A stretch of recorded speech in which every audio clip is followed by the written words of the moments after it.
శ్రీ పూర్ణ పుష్కలాంబ సమేత హరిహరపుత్ర అయ్యప్ప స్వామి దేవతాభ్యో నమః. మాతాపితృ సమదైవం నదైవం పితృమర్చయేత్ సర్వతీర్థఫలం జ్ఞేయం మాతృవందనతాం సదా. ప్రస్తుతం మనం ఇప్పుడు అయ్యప్ప స్వామి యొక్క విశేషం అంటే దీక్షా నియమాల గురించి, పూజా విధానాల గురించి మరియు అయ్యప్ప స్వామి యొక్క 18 మెట్ల గురించి మనం తెలుసుకునేటువంటి ఒక ప్రయత్నం మనం చేద్దాం. 18 మెట్ల యొక్క విశేషం ఏమిటి, వాటి ఒక్కొక్క మెట్టుకు ఒక్కొక్క దేవత ఉంటారు, ఆ యొక్క దేవత యొక్క ఫలితం ఏమిటి, అవి మనము దాటుకొని వెళ్ళినప్పుడు మనకు కలిగేటువంటి ఒక ఫలితాలు ఏమిటివి, ఇవన్నీ కూడా ఇప్పుడు మనం తెలుసుకునేటువంటి ఒక ప్రయత్నం చేద్దాం. అయ్యప్ప దేవాలయం 18 మెట్ల యొక్క కథ మనం ఇప్పుడు తెలుసుకుందాం. గతంలో 18 ఎక్కేటువంటి భక్తులు, దిగేటువంటి భక్తులు మెట్టు మెట్టుకు కొబ్బరికాయలు కొట్టే ఆనవాయితీ ఉండేది. దీనివల్ల మెట్లు పూర్తిగా శిథిలమైపోతూ ఉండేటివి. దీంతో 1985 నవంబర్ 30న పంచలోహాలతో చేసినటువంటి ఒక తొడుగును మెట్లకు అమర్చారు. అప్పటి నుండి దీనికి పున్ను 18 పిలువబడుతూ వస్తుంది. కొబ్బరికాయలు మెట్ల మీద కొట్టకుండా పడి పక్కనే కింద భాగంలో కొట్టేటువంటి ఏర్పాటు కూడా ఈ యొక్క దేవాలయంలో చేశారు. మరి కాబట్టి అక్కడికి వెళ్ళేటువంటి భక్తులు దీన్ని గమనించి పొరపాటున కూడా ఆ మెట్ల మీద కొబ్బరికాయలు కొట్టకుండా మీరు జాగ్రత్త వహిస్తూ ఉండండి. మరి పక్కనే ఏర్పాటు చేశారు, అక్కడ కొబ్బరికాయలు మీరు కొట్టండి. మరియు 1998లో బెంగుళూరుకు చెందినటువంటి వ్యాపారవేత్త విజయ్ మాల్యా ఇచ్చినటువంటి 3.5 కోట్ల రూపాయల విరాళంతో ఆలయానికి బంగారు తాపడం చేయించారు. అప్పుడే ఆలయానికి ఉత్తర దక్షిణ గోడల మీద సుమారు 16 చదరపు అడుగులలో శ్రీ అయ్యప్ప స్వామి యొక్క జీవిత చరిత్రను కూడా అక్కడ చెక్కించారు. గర్భగుడి ప్రధాన ద్వారానికి, తలుపులకు, హుండీకి కూడా ఈ యొక్క బంగారు పూత పూయించారు. మరి కాబట్టి అటువంటి యొక్క దేవాలయంలో మనం తగు జాగ్రత్తగా ఉంటూ పరిసర ప్రాంతాలను కూడా అశుభ్రపరచకుండా మనం జాగ్రత్త వహిస్తూ ఉండాలి. అరిగిపోయినటువంటి 18 మెట్లకు కొత్తగా పంచలోహపు మెట్ల తొడుగు ఈ మధ్యనే చేయించారు. వానలు వస్తే ఇబ్బంది లేకుండా పై భాగంలో కప్పుల రేకులు కూడా అమర్చారు. ఈ మెట్లు 5 అడుగుల పొడవు, 9 అంగుళాల యొక్క వెడల్పు, 1.5 అడుగుల యొక్క మందం కలిగి ఉంటాయి. భక్తులు ఎక్కినప్పుడు వాటి మీద నుంచి సహకరించడానికి పడికి 2 వైపులా కూడా పోలీసులు మీకు అండగా ఉంటారు. వికలాంగులు, వృద్ధులు, చిన్నపిల్లలు ఎక్కుతున్నప్పుడు కూడా మిగిలిన వారిని ఆపేసి వారిని మాత్రమే అనుమతించేటువంటి ఒక విధానం ఇక్కడ చేశారు. మరి కాబట్టి అటువంటి వాళ్ళు మెట్లు ఎక్కుతున్నప్పుడు కూడా పక్కన ఉన్న వాళ్ళు వారికి సహకరిస్తూ మనము కూడా సహకరిస్తే ఆ యొక్క మెట్లు వాళ్ళు త్వరగా ఎక్కి మనం కూడా ఆ యొక్క మెట్లను త్వరగా ఎక్కడానికి మనకు వీలవుతుంది. అయ్యప్ప యొక్క వాహనం పులియా కాదా అనేటువంటి ఒక ప్రశ్న. అయ్యప్ప ఆలయంలోని ధ్వజస్తంభం మీద వాజి వాహనం అనేటువంటి గుర్రం వాహనం అని ఉంటుంది. ఎందుకంటే అయ్యప్ప స్వామి వాహనం గుర్రం, అంతేకాని పులి కాదు. పులి పాలు తేవాలన్నటువంటి తల్లి కోరిక మేరకు అడవిలోకి వెళ్ళి అయ్యప్ప వెళ్ళినప్పుడు ఇంద్రాది దేవతలు కూడా పులి రూపంలో వస్తారు. పులి మీద ఆయన ఎక్కి పందల రాజ్యం చేరుకుంటారు. కేవలం ఆ యొక్క సందర్భంలోనే అయ్యప్ప స్వామిని పులిని వాహనంగా చేసుకున్నాడనేది ఒక చరిత్ర. దాన్ని బట్టి ఆ పులి ఆ సందర్భంలో వాహనమైంది. మరి కాబట్టి అయ్యప్ప స్వామికి వాజి వాహనం అంటే హయం అంటే గుర్రం. గుర్రం మీదనే ఎక్కువగా ఆయన తిరిగేవాడు అనేటువంటి కథ కూడా చరిత్రలో ఉంది. మరి కాబట్టి 18వ అయ్యప్ప మెట్ల యొక్క కథను మనం మరి ఇప్పుడు విందాం. శబరిమల అయ్యప్ప స్వామి దీక్షలో 18 మెట్లకి ఎనలేని ప్రాధాన్యం అనేది ఉంది. ఈ యొక్క మెట్లను ఎక్కినటువంటి స్వామిని దర్శించుకుంటేనే దీక్ష ముగిసినట్టు. పవిత్రమైనటువంటి ఆ మెట్ల వెనుక ఎంతో కథ దాగి ఉంది. అటువంటి పవిత్రమైన మెట్లను చూడాలనే తపనతో ఒకసారి చూసినా కానీ జన్మ ధన్యం అనేది అవుతుంది.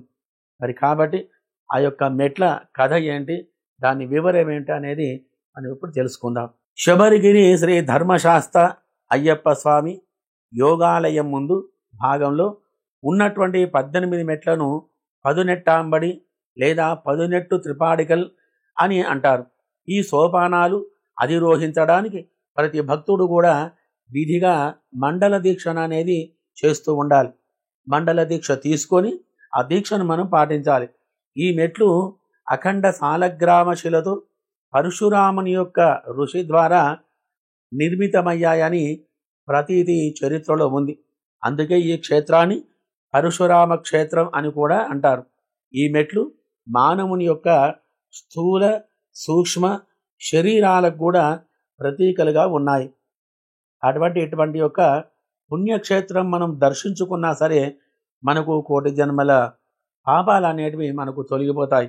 అసలు ఈ 18 మెట్లు ఎందుకున్నాయి, వాటి యొక్క ప్రాముఖ్యత ఏమిటి అనేటువంటి యొక్క ప్రశ్న సహజమైనదే. కానీ హరిహర సుతుడైనటువంటి యొక్క అయ్యప్ప స్వామి మణికంఠునిగా 12 సంవత్సరాలు పందల రాజు దగ్గర ఆయన యొక్క జీవితం అనేది అక్కడ గడిచింది. ఆయన దగ్గర పెరిగాడు ఆ స్వామి.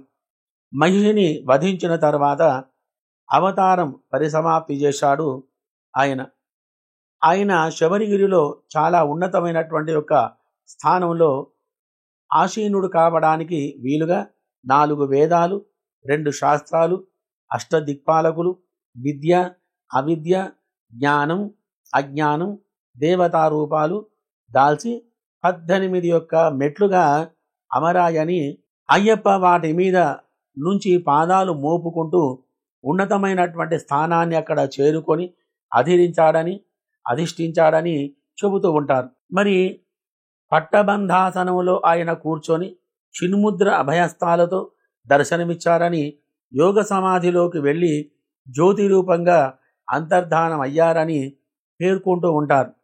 మరి ఈ ఆలయ ప్రాంగణాన్ని సన్నిధానం అని కూడా మనం పిలుస్తూ ఉంటారు, వ్యవహరిస్తూ ఉంటారు. మరి ఇటువంటి ఒక 18 మెట్లు, మెట్టుకొక దేవత ఉంది. 18 మెట్లకు 18 యొక్క దేవతలు. అయ్యప్ప భక్తులు ప్రతి ఒక్కరు కూడా 41 రోజుల పాటు నియమనిష్టలతోటి దీక్ష అనేది పాటించాలి. ఇరుముడు కట్టుకొని స్వామివారి యొక్క నెయ్యాభిషేకానికి అవసరమైనటువంటి యొక్క నెయ్యిని నింపినటువంటి ఒక కొబ్బరికాయలు, ఇతర పూజా సామగ్రి, మరి ఇతరటువంటి వస్తువులు, పూలు, బండ్లు మాత్రమే తీసుకొని పడిని మాత్రమే ఎక్కాలి. పదునెట్టాంబడి గురించి పెద్దలు చెప్పినటువంటి కొన్ని విషయాలు ఇలా ఉన్నాయి. అవి కూడా మనం తెలుసుకుందాం. పదునెట్టాంబడిపై అష్టాదశ దేవతలు.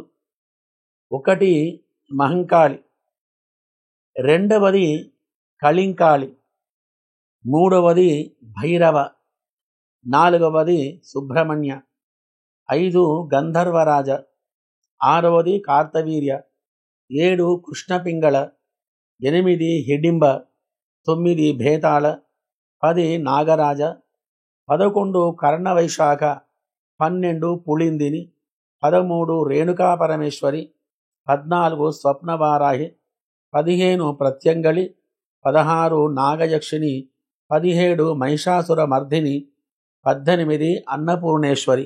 ఈ విధంగా 18 మెట్ల యొక్క విశేషాలు ఇలా ఉన్నాయి. అక్కడ వెళ్ళినప్పుడు ఒక్కొక్కటి మనం వదిలేయాలి. మరి ఆ వదిలేసినటువంటి విషయాలు ఏమిటి? ఒక్కో సంవత్సరం ఒక్కొక్క మెట్టు మీద ఒక్కొక్క మాయాపాయాన్ని వదిలేయాలి. గురుస్వాములు చెబుతూ ఉంటారు, ఎవరైనా సాధన ద్వారానే దీన్ని సాధించగలరు.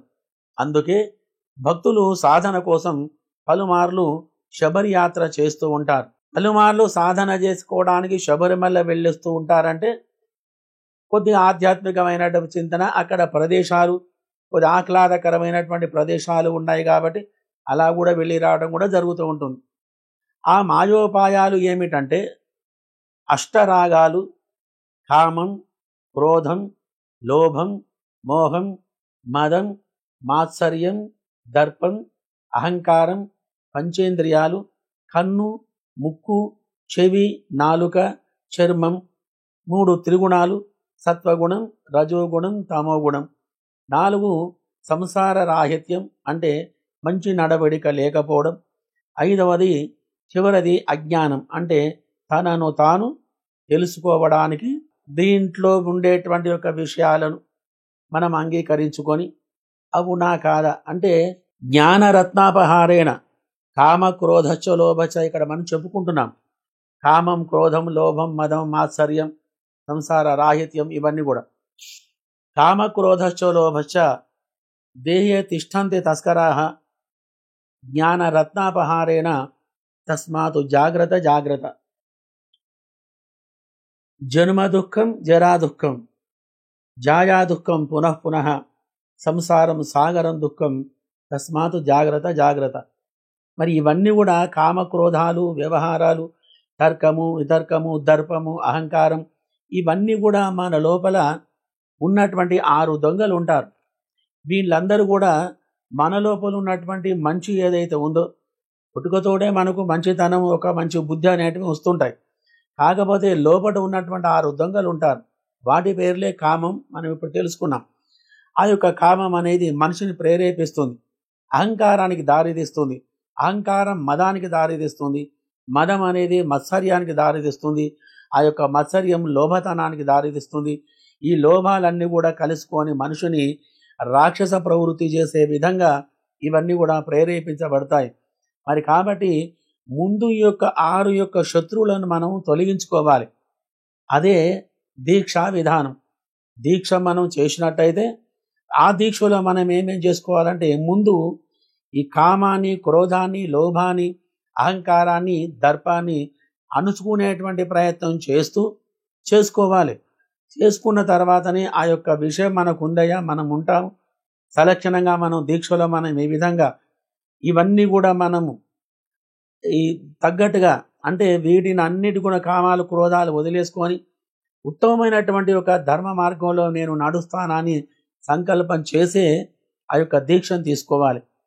ఆ దీక్ష తీసుకున్న తర్వాత మన లోపల ఉండాలంటే అక్కడ మెట్లు ఉన్నాయి. దాంట్లో ఇంకో కొన్ని అహంకారాలు ఉంటాయి, హిడింబి అవన్నీ కూడా మన మెట్ల యొక్క పేర్లు చెప్పుకున్నాం. ఆ 18 మెట్లలో ఆవరించుకున్నటువంటి దుష్టగ్రహాలు ఏవైతే ఉన్నాయో అవన్నీ కూడా నీ లోపల నుంచి తొలగిపోయి ఇక మీద దీక్ష తీసుకున్న తర్వాత, దీక్ష ముహించిన తర్వాత, స్వామివారి దర్శనం చేసుకున్న తర్వాత ఇంటికి వచ్చినప్పటి నుండి కూడా నీ లోపల ఏదైతే చెడు అయితే ఉందో, చెడు అలవాట్లు ఏవైతే ఉన్నాయో అవన్నీ కూడా తప్పకుండా దీక్ష విరమించిన తర్వాత పూర్తిగా వదిలేయాలి. అప్పుడే నీకు దీక్ష అనేది, నీకు ఫలితం అనేది ఉంటుంది. మరి కాబట్టి ఇక్కడ చెప్పుకుంటున్న విషయాలన్నీ కూడా అవే. తనకు తాను అజ్ఞానం అంటే తనను తాను తెలుసుకోలేకపోవడం. అవన్నీ కూడా తనకు తాను ముందు తెలుసుకుంటే అజ్ఞానం అనేది తొలగిపోతుంది. అజ్ఞానం తొలగిపోతే జ్ఞానం అనేది మనకు కలుగుతుంది. జ్ఞానం ఎప్పుడైతే మనకు కలుగుతుందో అప్పుడు ఎవరితోటి ఎలా మాట్లాడాలి, ఎలా ప్రవర్తించాలి, ఎలా ఉండాలి, ఎవరు ఏంటి, ధర్మం ఏంటి, న్యాయం ఏంటి, అధర్మం ఏంటి, సనాతన ధర్మం అంటే అవన్నీ కూడా మనం తెలుసుకుంటాం. అప్పుడు కానీ తెలుసుకున్న తర్వాత నీ దీక్షకు అనేది ఒక రూపం అనేది ఏర్పడుతుంది. కాబట్టి మళ్ళీ దీక్ష తీసుకున్న తర్వాత మళ్ళీ వచ్చేసి యథాప్రకారంగా నీ అలవాట్లకు బానిస అయిపోయి మళ్ళీ యథాప్రకారంగా ఉంటానంటే ఇవన్నీ పురాణాలు కూడా చెప్పుకోవడం, ఆ యొక్క చరిత్ర చెప్పుకోవడం కూడా వేస్ట్ అవుతుంది. కాబట్టి ఈ చరిత్ర మనం వింటున్నామంటే గురువుగారు చెప్పినట్టు ఏదో ఒకటి చెడు అనేది మనం అక్కడ వదిలేసుకొని రావాలి. దానికే మనం ఈ శ్లోకాలలో మనం చెప్పుకున్నాడు. తర్వాత 18 మెట్ల యొక్క పేర్లు ఏమిటంటే 18 మెట్లకు ప్రత్యేకమైనటువంటి పేర్లు కూడా ఉన్నాయి. అవి అణిమ, 2 లఘిమ, 3 మహిమ, 4వది ఈశిత్వ, 5వది వశ్యత, 6వది ప్రాకామ్యం, 7 బుద్ధి, ఇచ్ఛ, 9 ప్రాప్తి, 10 సర్వకామ, సర్వ సంపత్కర, సర్వ ప్రియంకర, సర్వ మంగళాకార, సర్వ దుఃఖ విమోచన, సర్వ మృత్యు ప్రశమన, సర్వ విఘ్న నివారణ, సర్వాంగ సుందర, సర్వ సౌభాగ్యదాయక. ఇవి మెట్లకు పేర్లు. ఈ మెట్లకు పేర్లు దేవి యొక్క ఖడ్గమాలలో ఉంటాయి. ఇవన్నీ సర్వ సంపత్ ప్రదాయిని, సర్వ విఘ్న నివారిణి, సర్వ సంతోషిని, సర్వాంగ సుందరి, భైరవి, సర్వ విఘ్న నివారిణి, సౌభాగ్యదాయక చక్రస్వామిని, ఇవన్నీ కూడా మనకు లలితాదేవి ఖడ్గమాలలో వస్తాయి. ఇవి ఒక పేర్లన్నీ కూడా ఆ మెట్లకు ఇటువంటి పేర్లు కలిగి ఉన్నాయి. ఇటువంటి పేర్లు కలిగి ఉన్నటువంటి ఆ మెట్లను మనం ఎంత పవిత్రంగా భావిస్తూ మనం వాటిని ఎక్కి దేవుని దర్శనం చేసుకొని మనకు అనుకూలమైనటువంటి ఫలితాలు కలగజేయని చెప్పని ఆ మెట్లకు కూడా కింది నుంచి తల ఆనిసి మెట్టుకు నమస్కారం చేసుకొని మనకు రావాలి. అటువంటి అప్పుడే ఆ మెట్లు ఎక్కినందుకు మనకు ప్రాధాన్యత ఏర్పడుతుంది. మరి కానీ మనం ఇరుముడి కట్టుకున్నాం. ఇరుముడి కట్టుకున్న వాడికి అహంకారం అనేది ఉండకూడదు. ఇరుముడి పైన ఏముంటుంది అంటే నెయ్యితోటి నిండినటువంటి కొబ్బరి, ఒక కాయ. ఆ నెయ్యి మనం అభిషేకం చేయాలి స్వామివారికి. ఇక్కడ నింపుకొని నువ్వు ఒక దీక్ష తీసుకున్నావంటే నీ ఇంటిల పాదులు కూడా దీక్ష తీసుకున్నట్టే లెక్క. కాబట్టి ఒక మనిషి తీసుకొని ఉంటే అతనికి లేవడానికి, లేచిన తర్వాత అన్ని చదువుకోవడానికి అతనికి పలహారం ఏర్పాటు చేసి భిక్ష ఏర్పాటు చేసుకొని ఆ తర్వాత సాయంత్రం పలహారానికి ఏర్పాటు చేసుకొని నలుగురు వస్తే కనుక ఆ నలుగురికి మళ్ళీ వంట చేసి పెట్టి వాళ్ళకి భిక్ష పెట్టడానికి ఇంట్లో భార్య కానీ, చెల్లెలు కానీ, తల్లి కానీ ఎవరైతే ఉన్నారో నీతో పాటుకునే దీక్షలో ఉంటున్నటువంటి వ్యక్తులు వాళ్ళు. మరి కాబట్టి ఇంతమంది నువ్వు దీక్ష తీసుకొని చేస్తుంటేనే నీ దీక్షకు అనేది ప్రాధాన్యం అనేది ఉంటుంది. మరి అటువంటి దీక్షలో నువ్వు తప్పులు చేసుకుంటూ వెళుతుంటే ఆ తప్పుల వలన మళ్ళీ రాగానే మళ్ళీ యథాప్రకారంగా నీ అలవాట్లకు నువ్వు బానిస అవుతూ ఉంటుంటే అది దీక్షకు అనేది ఒక ప్రాముఖ్యత అనేది ఉండదు. ఇంతమంది శ్రమ తీసుకున్నటువంటి దానికి శ్రమ అనేది ఉండకుండా పోతుంది. దానికి తగ్గ ఫలితం అనేది ఉండదు. తాగుడికే బానిసై ఉన్నవాళ్ళు పెద్దలందరూ కూడా మదనపడి అరే స్వామి మాలేద్దాము, వీడు ఆ గుణం మానుతోడేమని చెప్పని వాళ్ళు భావించి అయ్యప్ప స్వామిని మాల అనేది మీకు వేయడం జరుగుతుంది. మరి అటువంటి మాల వేసినప్పుడు 40 రోజులు దీక్షలో ఉండి ఆ దీక్ష తర్వాత నువ్వు దానికి దూరం అయితే అప్పుడు నీ వాళ్ళు నీకు మాలధారణ చేసినందుకు సంతోషపడతారు. కాబట్టి అట్లా ఏదైనా ఒకటి నీ చెడు అలవాట్లు అక్కడ వదిలేసుకొని రావాలి. 18 మెట్లకు ఇవన్నీ కూడా దేవతల పేర్లున్నాయి. సర్వ విఘ్న నివారణ, అనిమాసిద్ధి, ఏదనుకుంటే మనకు అది మనకు లభ్యం కావాలి. లఘిమాసిద్ధి, మనకి మన ముందు ఏ వస్తువు ఉందో ఆ వస్తువు అనుకుంటే మన ముందర ఆ వస్తువు ఉండాలి. మహిమాసిద్ధి, మనం ఏం చేసినా కానీ ఆ మహిమ మనకు కలగాలి. ఈషిత్వ సిద్ధి, ఈశ్వరుని యొక్క అనుగ్రహం మనకు కలిగి ఉండాలి. వశిత్వ సిద్ధి, మనకు వశీకరణ యొక్క శక్తి కలగాలి. ప్రాకామ్య సిద్ధి, మంచిగా భోగాలు వ్యవహారం అంతా కూడా చుట్టుముట్టు ప్రాకారం పరివారాలు అన్నీ కూడా మాకు కలగజేయాలి. బుద్ధి, మనకు మంచి బుద్ధి అనేది కలగాలి. ఇచ్ఛాశక్తి, నేను ఎక్కడైనా ప్రయాణం చేసేటువంటి శక్తి నాకు కలగాలి. ప్రాప్తి సిద్ధి, అంతా నాకు మంచిగా కలవాలి. భగవంతుని యొక్క ప్రాప్తి నాకు కలగాలి అనేటువంటి ఒక మెట్టు. సర్వకామ, ఏ కామలు అంటే ఈ ప్రతి కామం అంటే ధనము, తర్వాత పుత్రులు, మరి తర్వాత వ్యవహారం, భార్య, పిల్లలు, సర్వకామాలు ఏదైనా కావచ్చు అవన్నీ నాకు కలగాలి. సర్వ సంపత్కర, ప్రతి వారితోడు నేను కూర్చున్నా కానీ ఆ సభలో నన్ను గౌరవించేటట్టుగా ఉండాలి. సర్వ ప్రియంకర, అందరికీ నేను మంచివాడిగా ఉండాలి. సర్వ మంగళాకార, ప్రతిరోజు నేను సర్వమంగళంగా ఉండాలి, మంచిగా ఉండాలి. సర్వ మృత్యు ప్రశమన, ఎటువంటి మృత్యువు కూడా ఎటువంటి ఆటంకాలు కూడా నన్ను దరి చేరకుండా ఉండాలి. సర్వ విఘ్న నివారణ, అన్ని విఘ్నాలు నాకు తొలగించాలి. సర్వ సౌభాగ్యదాయక, నాకు అన్ని కూడా సౌభాగ్యాలను అనిచ్చి నన్ను కాపాడు అని చెప్పని నమస్కారం చేసుకునేటువంటి మెట్లు ఈ 18 మెట్లు. మరి కాబట్టి అటువంటి 18 మెట్లను పవిత్రంగా భావించి స్వాములందరూ కూడా చక్కగా వెక్కి స్వామిని దర్శనం చేసుకొని వచ్చిన తర్వాత చెడు అలవాట్లను వదిలేస్తే దీక్షకు అనేది ఒక రూపం అనేది ఉంటుంది. తర్వాత శబరిమలలో అయ్యప్ప స్వామి విడిచినటువంటి అస్త్రాలు. అయ్యప్ప స్వామి 18 మెట్లు ఎక్కుతూ తన వద్ద ఉన్న అస్త్రాలు ఒక్కొక్కటి ఒక్కో మెట్టు దగ్గర జార విడిచినట్లు శాస్త్రం ఆ చరిత్ర అనేది మనకు చెబుతుంది. ఆ అస్త్రాలు ఏమిటివి? 1వది శరంగుత్తి, శరం. 2 క్షిరిక, 3 డమరుకం, కౌమోదకం, పాంచజన్యం, నాగాస్త్రం, హలాయుధం, వజ్రాయుధం, సుదర్శనం, దంతాయుధం, నఖాయుధం, వరుణాయుధం, వాయవ్యాస్త్రం, శాంగాయుధం, బ్రహ్మాస్త్రం, పాశుపతాస్త్రం, శూలాయుధం, త్రిశూలం.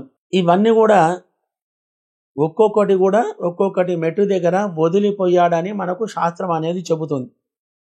మరి ఇవన్నీ ఎందుకు వదిలాడయ్యా? భగవంతుడు అన్నీ కూడా శస్త్రాలన్నీ కూడా కూర్చొని ఉండాలి కదా, 18 ఆయుధాలతోటి అన్నీ కూడా ధరించి ఒక పెద్ద ఆకారంగా లేడనమాట. మనసులోనే అన్ని శస్త్రాలు ఉంటాయి. అతను అనుకుంటే ఆ శస్త్రం అతని దగ్గరికి వస్తుంది, అతను ఇంకో శస్త్రం కోరితే ఇంకో శస్త్రం వస్తుంది. 18 యొక్క అస్త్రాలు కూడా అతని లోపల విలీనమైనటువంటి దాన్ని అయ్యప్ప స్వామి మన కొరకు ఒక్కొక్కటిగా వదిలేస్తూ 18 మెట్లు ఎక్కిన తర్వాత బ్రహ్మబంధనం అంటే యోగముద్రలో కూర్చొని ఉన్నటువంటి ఆ యొక్క అయ్యప్ప స్వామి యోగ నిద్రను దాటి ఆ విధంగా పరంజ్యోతి అయి శివుని యొక్క అవతారంలోకి వెళ్ళినటువంటి ఒక శాస్త్రం. మరి ఇవన్నీ కూడా అస్త్రాలు, బ్రహ్మాస్త్రం అంటే అది ప్రయోగిస్తే ప్రపంచమే మొత్తం నాశనం అయిపోతుంది. శూలాయుధం, పాశుపతాస్త్రం, అర్జునుడికి ఇచ్చినటువంటి పాశుపతాస్త్రం, శివునికి వాయవ్యాస్త్రం, ఇవన్నీ కూడా ఆయుధాలు ఒక్కొక్క అణుబాంబు లాంటివి. మరి అటువంటి వాటిని దగ్గర పెట్టుకొని మరి ఇప్పుడు తిరగడం కూడా మంచిది కాదు. అటువంటి అస్త్రాలు మన దగ్గర ఉంటే కనుక ఒక్క అస్త్రం ఏముంటే మనం పట్టతరం కాదు. దగ్గర కొద్దిగా పిస్టోలో లేకుండా కత్తి పట్టుకొని తిరుగుతుంటేనే అతన్ని ఇక చూసి రొమ్ములను ఎరిగేసుకొని తిరుగుతున్నటువంటి ఇక పరిస్థితి. కాబట్టి ఇటువంటి మాన్య అస్త్రాలు కూడా ఒక మనిషి దగ్గర ఉండే వరకు అతని పట్టతరం కాదు. మరి కాబట్టి దానితో పాటు అహంకారం అనేది వచ్చేస్తుంది, దర్పం వచ్చేస్తుంది, కోపం వచ్చేస్తుంది, సహనం నశిస్తుంది, ఓపిక నశిస్తుంది. ఎప్పుడు కూడా కామం, క్రోధంతో ఉంటూ ఉంటాం ఒక్క అస్త్రం దగ్గర ఉంటేనే. మరి కాబట్టి ఇటువంటి అన్ని అస్త్రాల దగ్గర పెట్టుకుంటే మరి అతను ఎక్కడ ఉంటాడో మనకు తెలియదు. కాబట్టి మన గురించి మనమన్నీ కూడా వదిలేసుకొని సౌమ్యంగా మనము దైవతార్చన, దైవికమైనటువంటి స్థితిలో నా దగ్గరికి వచ్చేటువంటి భక్తులు ఉండాలి అనేటువంటి తాపత్రయంతో ఆ యొక్క అయ్యప్ప స్వామి ఈ యొక్క 18 అస్త్రాలను 18 మెట్లకు వదిలిపెట్టి వెళ్ళాడు. ఆ యొక్క మెట్ల పక్కన ఉన్నటువంటి అస్త్రాలను తాకుతూ 18 మెట్లెక్కి ఒక్కొక్క మెట్టుకు ఒక్కొక్క అస్త్రం ఆయన వదిలాడు. మనము చెడు గుణాలు ఒక్కొక్క మెట్టుకు ఒక్కొక్క చెడు గుణం వదిలిపెట్టాలి, ఒక్కొక్క మెట్టుకు ఒక్కొక్క చెడు గుణం వదిలిపెట్టాలి, ఇంకొకటి చెడు గుణం వదిలిపెట్టాలి. మరి అన్ని 18 గుణాలు ఒకటే వదిలిపెడితే ఎట్లన్నాయ్యా అనుకోకుండా 18 సార్లు అయ్యప్ప స్వామి దగ్గరికి వెళ్ళి రావాలి, 18 గుణాలను వదిలిపెట్టాలి. అప్పుడు కానీ ఒక మనిషి అతనికి జన్మకు సార్థకవతం ఏర్పడుతుందని చెప్పని అయ్యప్ప పురాణంలో ఉన్నటువంటి ఒక చరిత్రను మనం తెలుసుకుంటున్నాం. కాబట్టి మనిషి మాల వేసుకున్నవాడు సాయుధహస్తుడు కాక స్వచ్ఛమైనటువంటి ఒక మనసుతోటి స్వామియే శరణమయ్యప్ప అనేటువంటి యొక్క నామస్మరణతోటి ఎవరు కలిసినా కానీ వినయంగా మాట్లాడుతూ రారా పోరా అనేటువంటి ఒక శబ్దాలు ప్రయోగించకుండా తల్లిని కూడా గౌరవిస్తూ, తల్లి తండ్రిని గౌరవిస్తూ పొద్దున లేవంగానే మాల వేసుకున్న వాళ్ళు వాళ్ళకి నమస్కారం చేసుకున్న తర్వాతనే ఇంకేమైనా పని చేయాలి. అటువంటి దీక్షను మీరు తీసుకొని అయ్యప్ప మాల వేసుకొని గురుస్వాముల యొక్క సంరక్షణలో వారు చెప్పేటువంటి విధంగా వారు ఏ రూల్స్ చెప్తారో ఆ యొక్క శిక్షణలు అనుకూలిస్తూ పాటిస్తూ మాల వేసుకొని అయ్యప్ప స్వామి దర్శనం చేసుకుంటే అంతకంటే ఆనందం ఏముంది. దానికి తోడుగా పరిసరాలు, మంచి చెట్లు, ఆనందం, ఔషధ గుణమైనటువంటి చెట్లు, ఆ యొక్క చెట్లు దాటి మనం ప్రవేశం చేసి వస్తే అనుకూలమైనటువంటి ఒక ఫలితాలు అనేటివి మనకు కలుగుతాయి. మరి కాబట్టి ఇప్పుడు ఇంకొక విషయం మనం తెలుసుకుందాం. 18 కొండల గురించి, వాటి విశేషాలు ఏమిటి అనేటివి తెలుసుకుందాం. 18 కొండలు. శబరిమల అంటేనే 5 పర్వతాల అని మన గుర్తు, పంచగిరీశుడని. కానీ 18 కొండలు ఉన్నాయి.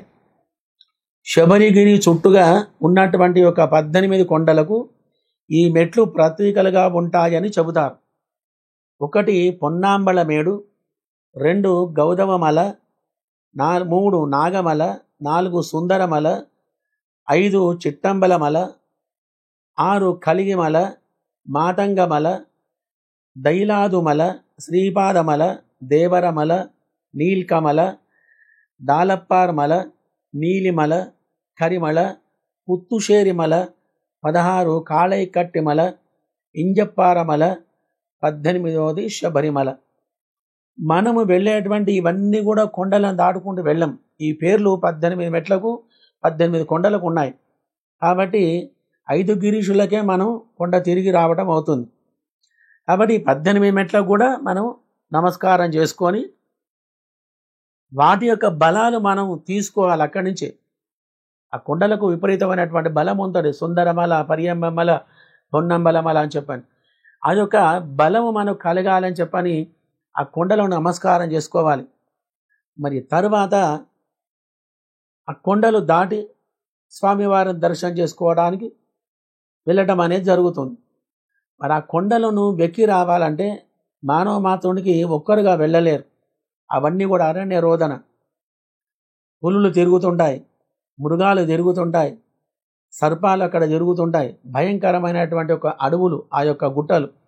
కాబట్టి 10 మంది కూడితే కానీ 10 మంది జంటతోటి ఉంటేనే కానీ కొండల వెంబడి మనం తిరగలేం. మరి కాబట్టి అటువంటి కొండలను అక్కడ ఏవైతే కొండలు మనం ఎక్కి వాళ్ళ దర్శనం చేయించుకుంటున్నారో అవి ఎక్కి మనం వెళ్ళి పంబా నదిలో స్నానం చేసి ఆ మెట్లెక్కి స్వామివారిని దర్శనం చేసుకొని రావడం అనేది ప్రతి వారు చేసేటువంటి ప్రతీక. ఇలా మనం దీక్షా నియమం తీసుకొని ఆ కొండల దర్శనం చేసుకొని మనం వెళ్ళి రావాల్సి ఉంటుంది. మరి ఇప్పుడు పవిత్ర ఆహుతి అనేటువంటి విషయాన్ని మనం తెలుసుకుందాం. పవిత్ర ఆహుతి అంటే ఏంటి? పడికి ముందు భాగంలోని పవిత్ర ఆహుతి అని సుమారు 70 రోజుల పాటు ఏటా నవంబరు 16 నుండి జనవరి 20 వరకు అఖండంగా మండుతూనే ఉంటుంది ఆ యొక్క జ్యోతి. అటువంటి యొక్క దాన్ని పవిత్ర ఆహుతి అంటారు. అక్కడనే ముద్ర టెంకాయలు, స్వామివారి అభిషేకం కోసం నెయ్యి నింపినటువంటి టెంకాయలు పగులగొట్టి నెయ్యిని స్వామివారికి కొబ్బరి చిప్పలను ఈ ఆహుతికి సమర్పిస్తారు. నెయ్యి వేరే ఉంటుంది అభిషేకానికి, స్వామివారి ఇక్కడ కొట్టేటువంటి టెంకాయలు వేరే ఉంటాయి. ఇటువంటి యొక్క పవిత్రమైనటువంటి ఆహుతి మరే ఇతర దేవాలయాల్లోనూ లేదు. అలాగే ఇన్ని నియమాలను పాటించి దైవ దర్శనం చేసుకునేటువంటి ఆలయం కూడా ఎక్కడా మరొకటి మనకు కనబడదు.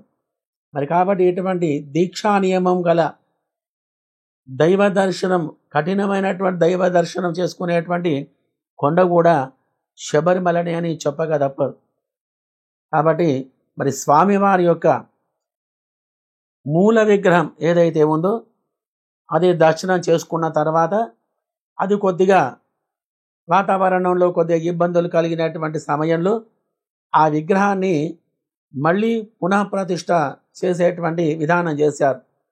ఆ ప్రతిష్ఠ యొక్క వివరాలు అనేటివి మనం తెలుసుకుందాం. శబరిమలలో పరశురాముడు, పందలరాజు ప్రతిష్ఠించినటువంటి విగ్రహాలు 2 కూడా రాతివే ఉన్నాయి.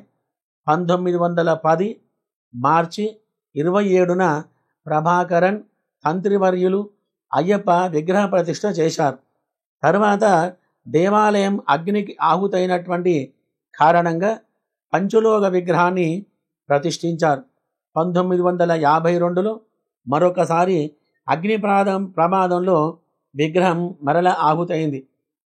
1953లో మళ్ళీ తిరిగి 1.5 అడుగుల పంచలోహ విగ్రహాన్ని కంధరూర్ శంకర్ మేల్ తంత్రి చేతుల మీదుగా ఆ యొక్క విగ్రహాన్ని ప్రతిష్ఠించారు. ఈ విగ్రహం శిల్పులు చెంగనూరుకు చెందినటువంటి అయ్యప్పన్, నీలకంఠన్ మరియు హైదరాబాదులోని బొల్లారములో ఉన్నటువంటి అయ్యప్ప స్వామి విగ్రహాన్ని కూడా వీరే శిల్పకారులని తెలుస్తోంది మనకి. కాబట్టి కొన్ని వందల సంవత్సరాలుగా ఉన్నటువంటి ధ్వజస్తంభం జీర్ణావస్థకు చేరుకోవడంతో కొత్త ధ్వజస్తంభాన్ని గత ఏడాది జూన్లో ప్రతిష్టాపన చేశారు. మరి కాబట్టి ఎటువంటి యొక్క ఆసక్తికరమైనటువంటి యొక్క విషయాలు మరి 2 కూడా మనకు జరుగుతున్నాయి. కాబట్టి విషయంలో మనం దేవతా ప్రతిష్ఠ కార్యక్రమాల గురించి 2 సార్లు కూడా ఈ యొక్క స్వామికి అగ్నిదగ్ధమైనటువంటి యొక్క విషయాలు మనకు జరిగినాయి. భగవంతుడు అనేటువంటి యొక్క దానికి కర్మ అనేది మిగిలి ఉంటే ఫలితం అనేది ఈ జన్మలో కూడా అనుభవించవలసి వస్తుంది. కాబట్టి భగవంతులకు కూడా అవి తప్పకుండా ఉన్నాయి. మరి 2 సార్లు కూడా అగ్నిహోత్రానికి దగ్ధమైనటువంటి ఒక దేవాలయం గర్భగుడి కూడా 3వసారి ప్రతిష్ఠ చేసి దేవాలయానికి కొత్త రూపులు దాల్చి కొత్త ధ్వజస్తంభాన్ని నిర్మించిన తర్వాత మంచి వ్యవహారాల్లోకి వచ్చింది. కొత్త పుంజలు ఉంచుకుంది ఆ యొక్క దేవాలయం. మంచి వ్యవహారంతో, మంచి యొక్క ప్రతిష్టతోటి, ఆకర్షణతోటి, వశీకరణతో, ఇంకా అటువంటి యొక్క విధానం కాకుండా ఇంకా మరింత జనాలు రావడానికి కూడా మనకు ఏర్పాటై ఉంది ఈ యొక్క ప్రతిష్టతోటి. మరి కాబట్టి భక్తులందరూ కూడా, అయ్యప్పలు, గురుస్వాములందరూ కూడా ప్రతిరోజు మాల వేసుకున్నటువంటి వాడికి చక్కటి నియమాలు వానికి ముందే చెప్పాలి. బాబు ఇలా ఉండకూడదు, చల్లనీళ్ళు పడకపోతే కనుక గోరువెచ్చని నీళ్లతోటి మీరు స్నానం చేయవచ్చు, తల చక్కగా దువ్వుకోవచ్చు, భస్మధారణ చేసుకోవచ్చు, బట్టలు శుభ్రంగా మంచిగా సబ్బు పెట్టుకొని ఉతికి ఆరేసుకొని మంచిగా ఆ యొక్క మంచి సువాసన ఉన్నటువంటి శుభ్రమైనటువంటి బట్టలు ధరించవచ్చు. బట్టలు పిండుకోకూడదు, తడిపి అట్లనే ఆరేయాలి, తల దువ్వుకోకూడదు అని చెప్పని ఎప్పుడో వెనకడికి 30 ఏళ్ల కింద అవి ఉండేటివి. కాబట్టి తల దువ్వుకోకుండా అట్లనే ఉంటే చీపిరి జుట్టు తయారవుతుంది. కాబట్టి శుభ్రంగా మంచిగా తల దువ్వుకొని గంధం పసుపు అలంకారం చేసుకొని శుభ్రంగా మంచిగా స్వామిని చూడగానే ఎదుటి వాళ్ళు మనకు నమస్కారం చేసుకునే విధంగా మనం అలంకారంతో ఉండాలి. అప్పుడు మనకు మంచి మనసు అనేది ఆనందం అనేది కలుగుతుంది. మరి కాబట్టి ఇటువంటి యొక్క రీతులతోటి, ఇటువంటి యొక్క విషయాలతోటి, ఇటువంటి పద్ధతులతోటి మనం శబరిమల చెప్పుకున్నాం.